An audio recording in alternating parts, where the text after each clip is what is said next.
مسلمان بد کردار ہو چکے تھے، مسلمان اولیاء الہی کو گالیاں نکالتے تھے،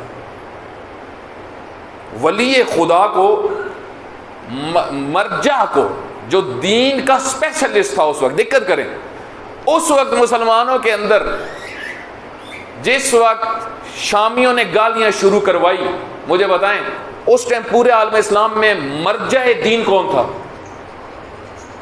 دین کا اسپیشلسٹ کون تھا؟ سب سے بڑا دین کا اسپیشلسٹ، جس کے متعلق پیغمبر اکرم نے فرمایا تھا اعلمکم واقضاکم، تم میں سب سے بڑا عالم علی ہے، تم میں سب سے بڑا قاضی علی ہے،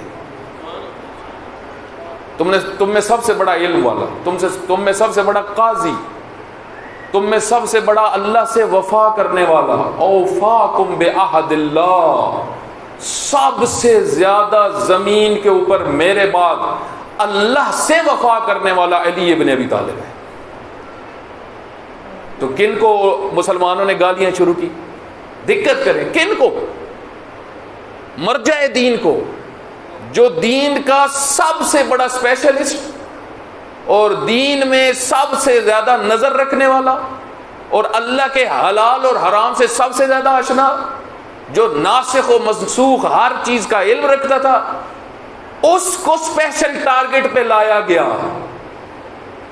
تو اس کا مطلب اندر مشکل تو بن گئی، اندر برائیاں پھیل. کنڈیشن ہے کہ جو دین کا سب سے زیادہ اسپیشلسٹ ہے، جو دین کا سب سے زیادہ عالم ہے، اس کو اسی دین کے پیروکار گالیاں دیں.